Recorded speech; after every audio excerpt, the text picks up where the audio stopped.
I'm organizing the stack of mail on my desk when I spot an envelope from Bellamy Gardens, the most exclusive wedding venue in town. Strange.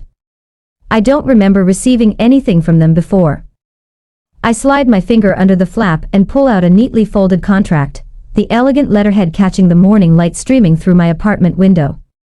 My coffee cup freezes halfway to my lips as I scan the document. There it is, my signature at bottom of a contract authorizing payments totaling $76,000 for my sister Destiny's wedding. Except it isn't my signature. Not really. The loops are too round, the slant too steep. It's a good imitation. But I'd know my own handwriting anywhere. The room spins slightly as realization crashes over me. This is Destiny's handiwork. Those distinctive curls at the end of each letter. The way she dots her eyes slightly to the right. She's forged my name. On a contract for $76,000. My fingers go numb. The coffee cup slips, shatters against the hardwood floor. Dark liquid splashes across my bare feet, but I barely feel it. This can't be happening, I whisper to the empty room. I grab my phone with trembling hands, dialing the venue's number printed at the top of the contract. My heart pounds so hard I can feel each beat in my throat. Bellamy Gardens. How may I help you? A cheerful voice answers. This is Andy Collins. I manage. My voice unnaturally high. I'm calling about a wedding contract for Destiny Collins. Oh, Miss Collins. Yes, we're so excited about your sister's special day. Everyone here is talking about your generous gift. It's not often we see such a beautiful gesture between siblings. The first tear slides down my cheek before I can stop it. My generous gift. The one I never agreed to. The one I explicitly refused. Thank you. I choke out before hanging up. I sink into my chair, memories flooding back unbidden. 16-year-old me working double shifts at the ice cream shop while Destiny lounged by the community pool. My graduation money borrowed for her spring break trip to Cancun. The countless loans that disappeared into the black hole of her wants and needs. You're the responsible one, Mom would say, as if it were a compliment rather than a life sentence. Destiny's just finding herself. 2 months ago, at Sunday dinner, when Destiny flashed her enormous engagement ring, and Dad looked at me expectantly. We were thinking, he'd said, refilling his wine glass. Since you've got that promotion coming, you could help give your sister the wedding she deserves. I'd felt everyone's eyes on me, waiting. My hands had trembled beneath the table as I found my voice. I can't afford that, I'd said, the words barely audible. I'm still paying off my student loans. The silence that followed had been deafening. Mom's disappointed sigh. Dad's furrowed brow. Destiny's pout. Family takes care of family. Andy. Dad had finally said, his voice carrying the weight of authority that had shaped our entire childhood. That's how we raised you. Mom had reached across the table, patting my hand. Don't you want your sister to be happy?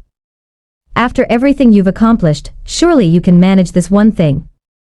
But you have that promotion coming, Destiny had chimed in, as if my money were already hers to spend. The venue deposit is due next week. At that moment, I'd seen myself clearly for the first time, not a daughter or sister, but an ATM with a pulse. A resource to be tapped whenever Destiny needed something shiny and new. Now, staring at the forged contract, my phone pings with a new email notification. I glance down, seeing the subject line. Interior design position.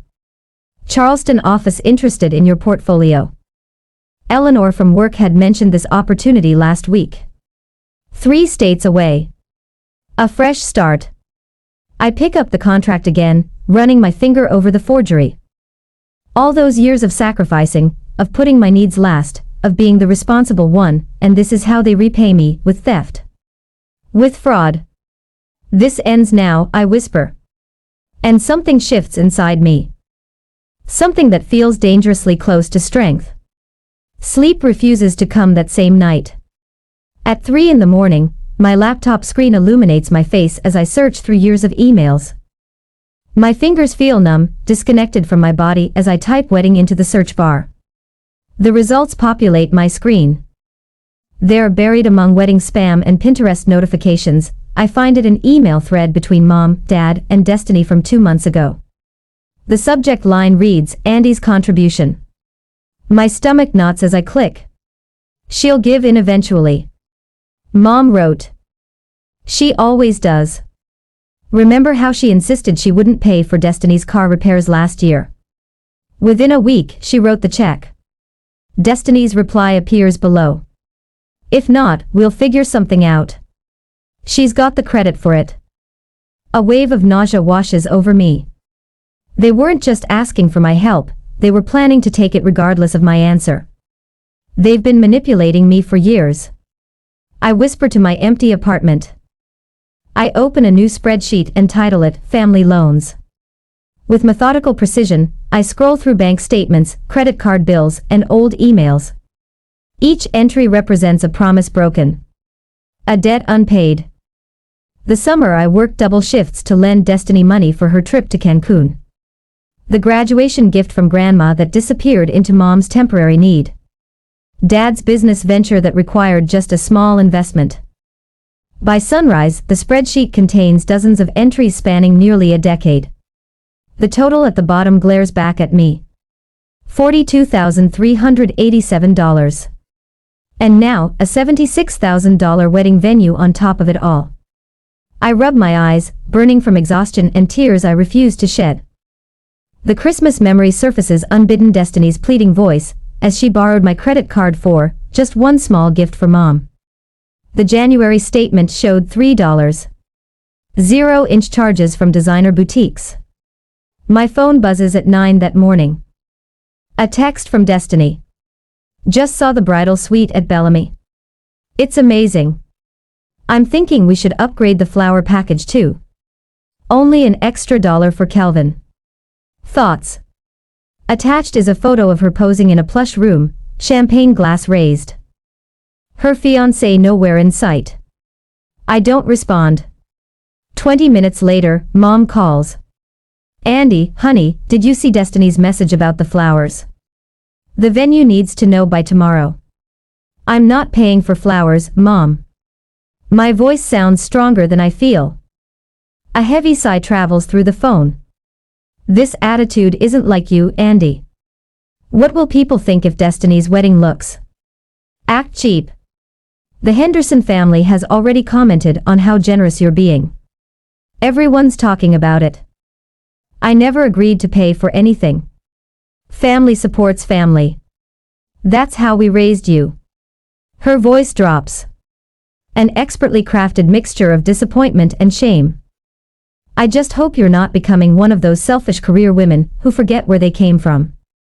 After we hang up, I check my credit score, something I haven't done since buying my car last year. The number has dropped nearly 40 points. A hard inquiry from Bellamy Gardens appears in the activity log, along with a new line of credit. They didn't just forge my signature. They're actively using my credit. My phone rings again, Eleanor from work. Hey, did you think any more about that Charleston position? The hiring manager called me again yesterday. They're really interested in your portfolio. I didn't realize they were that serious, I say, straightening in my chair, dead serious. The salary is 20% higher than what you're making now, plus relocation assistance. And frankly, Andy. Her voice softens. You'd be away from all the family drama you've mentioned.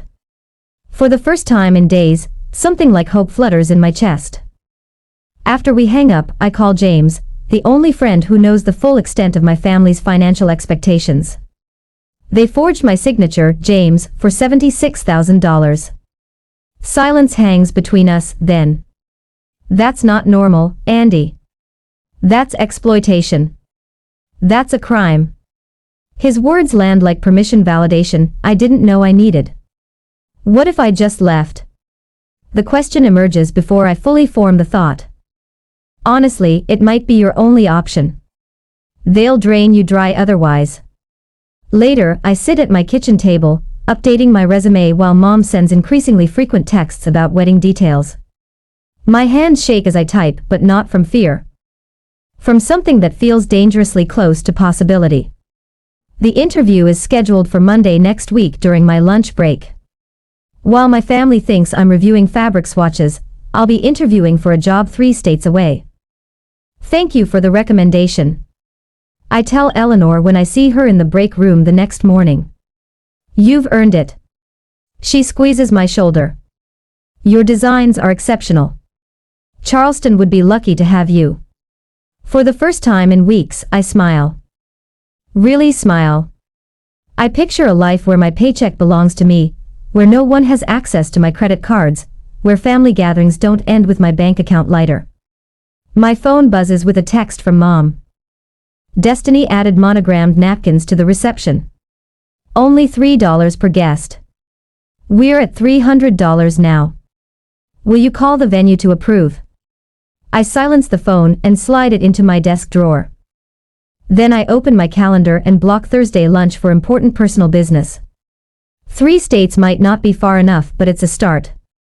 Sunday dinner at my parents' house feels like walking into a trap. Before I even hang up my coat, Aunt Mabel corners me with a teary-eyed hug. You sweet, generous girl, she says, patting my cheek. Funding Destiny's entire wedding, your mother told everyone.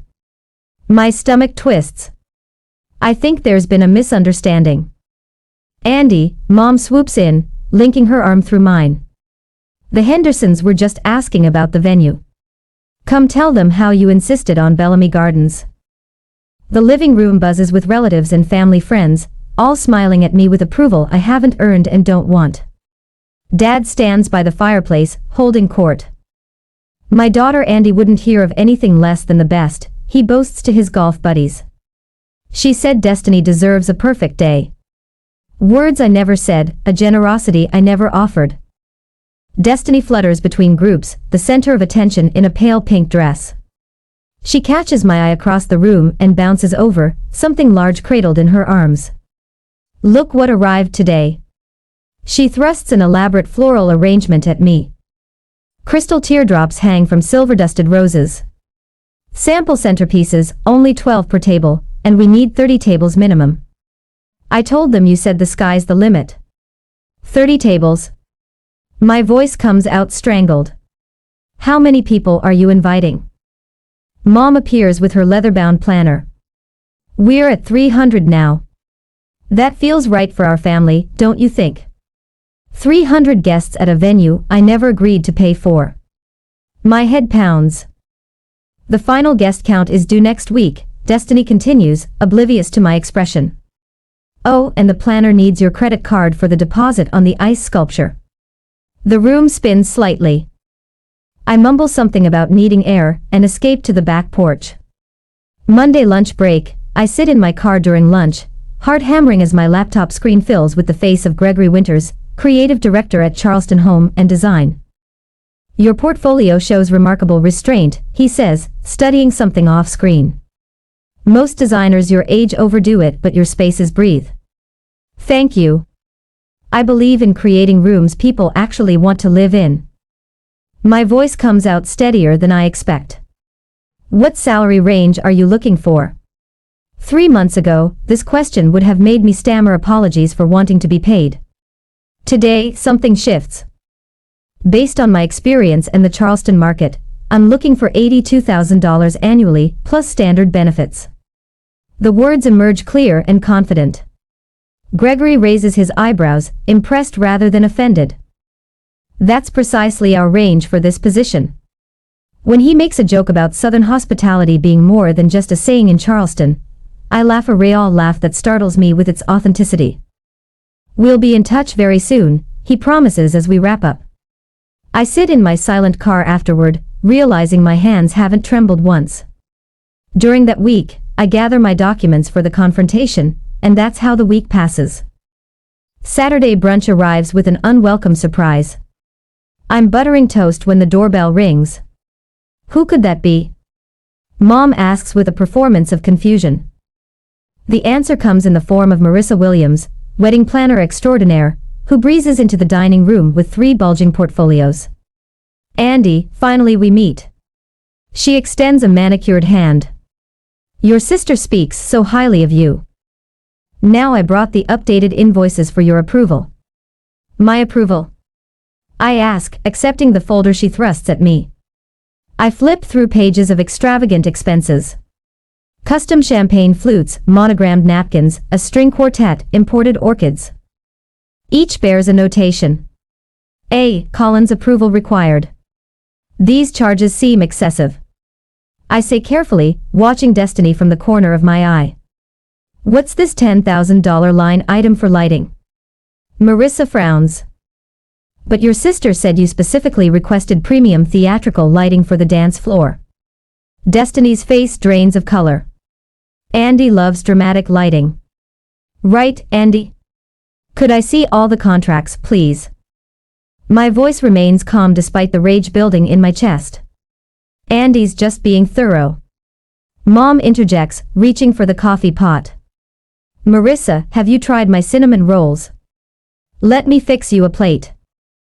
As they bustle toward the kitchen, I snap photos of the invoices with my phone. That evening, James brings takeout and legal research to my apartment. In this state, you can break a lease without penalty if you can prove identity theft, he says, spreading papers across my coffee table, especially with documentation showing your signature was forged. Eleanor sends 3 links to affordable apartments in Charleston's north area. Not glamorous, her message reads, but clean, safe, and 20 minutes from the office. I click through the virtual tour of a 1-bedroom with a small balcony. The rent is reasonable. The distance from my family priceless. The official email arrived to my private email account on Tuesday morning, and I got the job. The salary matches what I requested. The start date is 3 weeks away. I drive to an empty parking lot to make the call. I'm delighted to accept, I tell Gregory, my voice strong and certain. That night, I digitally sign a lease agreement for the Charleston apartment. The move-in date aligns perfectly with my escape plan. 2 more weeks until I escape, I whisper to my reflection. Standing in my apartment on Friday night, I survey what I've built through years of hard work. The vintage desk I refinished myself, the watercolor I splurged on after my first promotion. The bookshelf filled with design references. On my dresser sits a photo from my design school graduation. I'm beaming, proud and hopeful, unaware of how my family would use that hope against me. Tears slide down my cheeks, but they feel different, cleansing rather than broken. I deserve to keep what I've earned, I say aloud to the empty room. The weekend becomes a strategic operation. I record Mom discussing Andy's contribution to the wedding. I organize bank statements showing unusual charges. I document every text where I explicitly refuse to pay. Monday morning, I call a moving company. We need to schedule for a specific time. I explain. The 14th, around noon. We can do that, the scheduler confirms. Any particular reason for the precise timing? Yes, I say, drafting an email to the Bellamy Gardens venue explaining the signature forgery. My family will be at a cake tasting. The moving day arrives with perfect weather.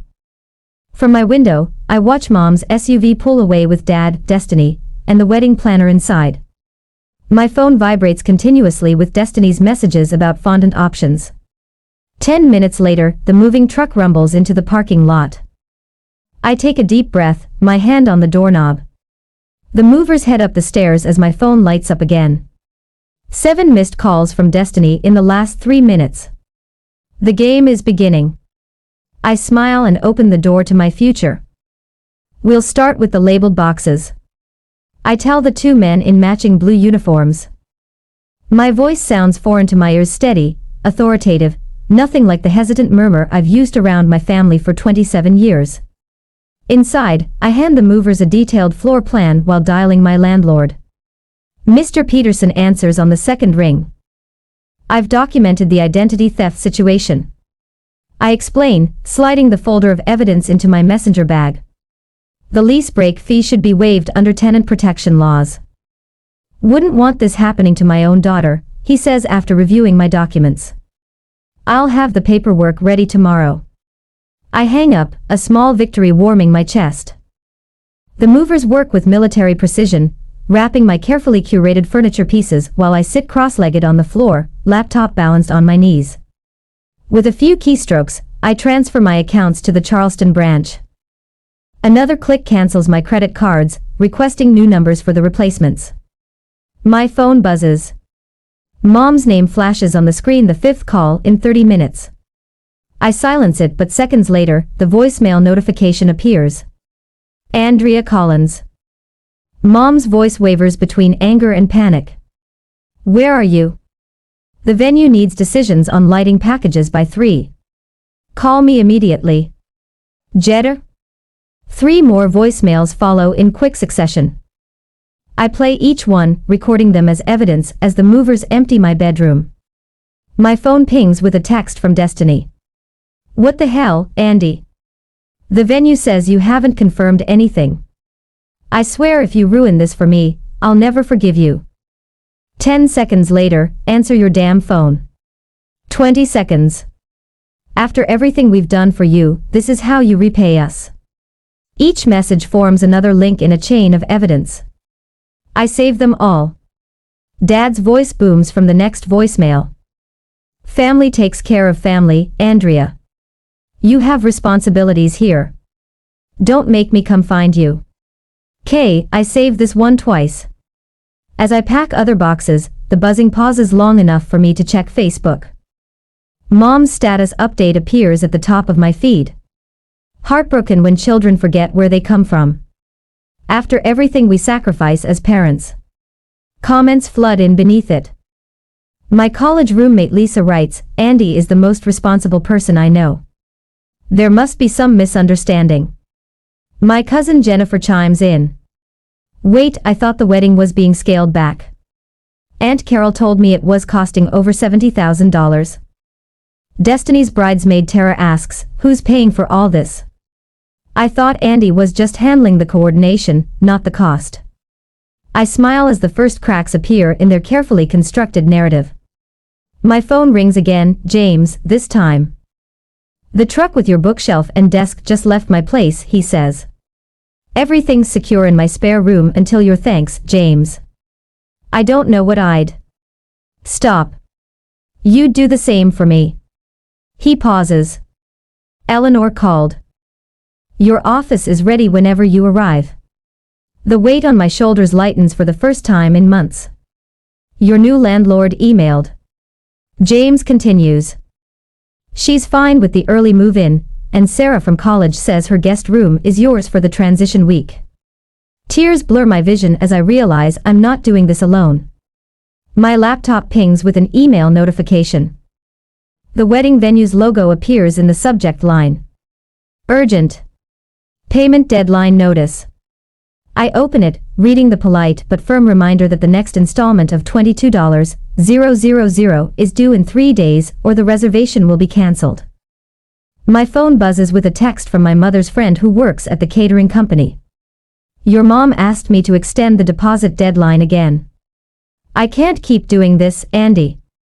Business is business. Another notification, a message from Destiny's future mother-in-law.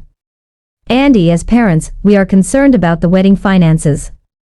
Could we discuss this before Sunday's dinner? My stomach flips as I realize how quickly their house of cards is collapsing. Later, while the movers load the last of my belongings, a text from Destiny's roommate pops up, just for your information. Destiny's crying in her room about possibly having to cancel the florist and photographer. I take a deep breath as I prepare to walk out of my apartment for the last time. My gaze catches on the lone coffee mug I've left behind. The one that shattered the morning I discovered the forged contract. I've glued it back together, leaving visible cracks running through the ceramic. It sits on the counter with a note. Some things, once broken, can never be the same. Have you ever had to walk away from a situation to protect yourself? What gave you the courage? For days after moving, the text messages arrive like a swarm of hornets. 23 in the first hour after Mom discovers my empty apartment. 37 more by nightfall. How could you abandon your family? Mom writes. Dad's voice crackles through my voicemail. There could be legal consequences for backing out now, Andy. Think about what you're doing. I place my phone on the coffee table of my new Charleston apartment, watching it vibrate with incoming calls. The late afternoon sun casts long shadows across the hardwood floors. I've been here exactly 4 days, and already it feels more like home than any place I've lived before. Aunt Meredith calls next. Your mother is hysterical, dear. Everyone's so confused about what's happening with the wedding. Can't you just come to your senses? I let her message play to completion, noting how easily my relatives have been enlisted as reinforcements. The calendar on my kitchen wall shows the wedding date circled in red. 1 week from today. My phone lights up with Destiny's name. Against my better judgment, I answer. You selfish, ungrateful witch, she hisses. After everything we've done for you. Everything you've done for me. I repeat, my voice steady in a way that surprises me. Pay for the wedding or you're dead to me, she says. Simple as that. That's your choice to make. I end the call before she can respond. My laptop screen glows as I open my email. The document I've spent weeks preparing is attached, ready to send. I click on it one last time, reviewing each element. Formal letter to Bellamy Gardens explaining the forged signature. Handwriting analysis report highlighting the differences between my signature and the forgery. Audio file of Destiny telling her maid of honor, I signed Andy's name as a favor to push things along. I press send. Within the hour, my phone rings with an unfamiliar number. The venue manager's voice is professionally restrained, but I hear the underlying tension. Miss Collins, we've received your email. This is highly unusual. We'll need to speak with your sister and parents immediately. I understand, I say. I've also notified my lawyer to contact the credit bureaus. The contract was signed without my consent or knowledge. After the call ends, I draft one more email, this one to my extended family. I keep my explanation dignified, factual. No accusations, just evidence. I attach copies of text messages where I explicitly refuse to pay, bank statements showing the pattern of financial exploitation, and the venue's confirmation that the signature doesn't match my identification. My phone begins ringing again almost immediately, but not with the calls I expect. It's my cousin Thomas. Holy smokes, Andy. The venue just called Uncle Jim demanding immediate payment, or they'll cancel everything. What's going on? Ask Destiny, I say. Or better yet, ask her fiancé's parents. I believe they've just been informed about the forged contract. Over the next few hours, reports filter in through family text chains, wedding guests receiving postponement notices, my parents frantically calling relatives asking for emergency loans, Destiny in tears at the florist. Canceling the exotic arrangements, the groom's father insisting on a prenuptial agreement. When my phone finally goes silent around midnight, I pour a glass of wine and step onto my small balcony. The Charleston night air wraps around me like a warm blanket. For the first time in years, my shoulders aren't tight with tension. When I call Destiny the next morning, she answers on the first ring, come to apologize. Her voice is rough from crying. No, I say, the word clean and simple on my tongue.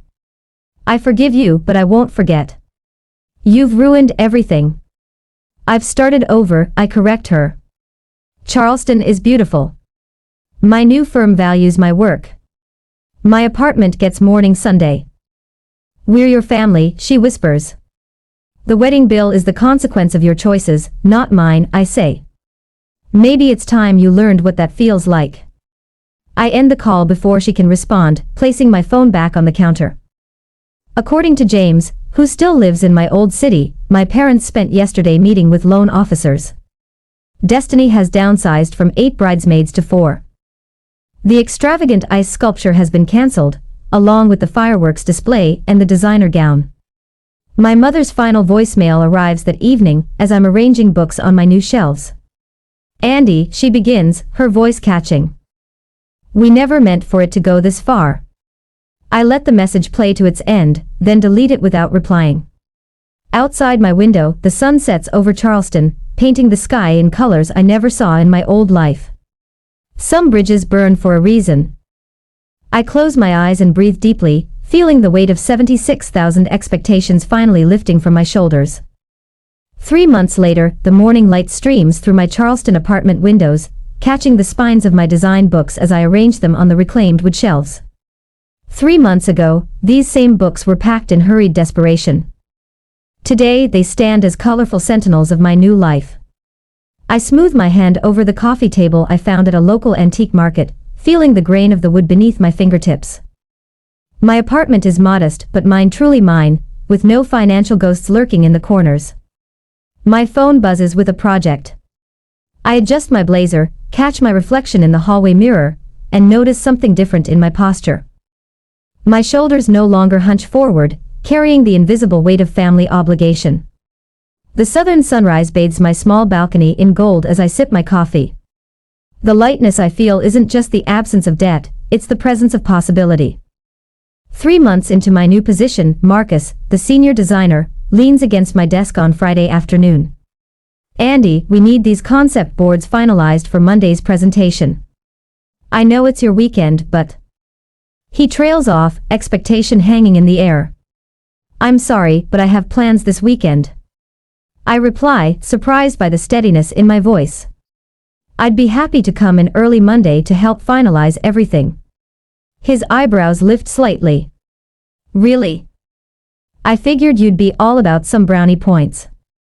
"I value my personal time," I say. The word no, resting comfortably on my tongue instead of sticking in my throat like it used to. "I'll deliver excellent work during work hours." Later, walking along King Street, I marvel at how easily that boundary formed. No rehearsal needed. No guilt afterward.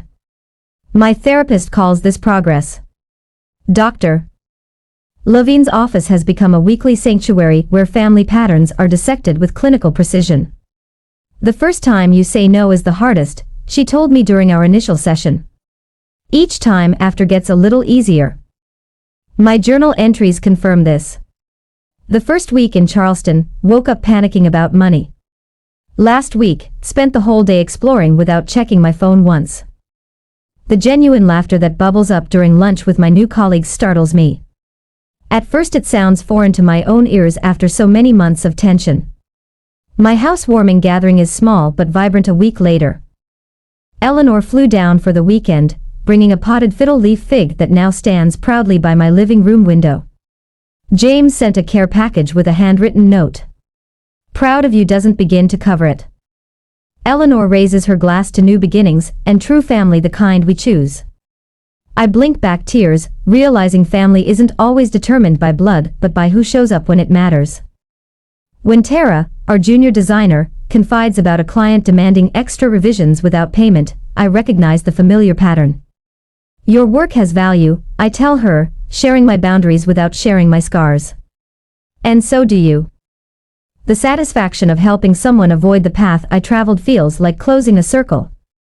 When the email with pictures of Destiny's significantly downsized wedding appears on my screen, I feel no surge of vindication.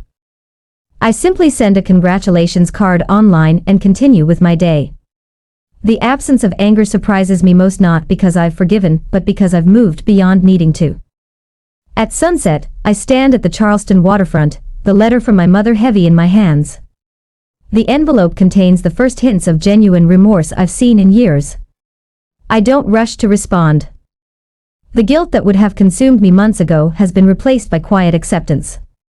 Some bridges burn for a reason, I whisper to the horizon, watching the sun sink into the harbor. The water stretches endlessly before me, full of directions I might choose to sail. Is forgiveness always necessary for healing, or is sometimes walking away the greatest gift you can give yourself? I don't know the answer yet, but for the first time, I have the space to figure it out on my own terms.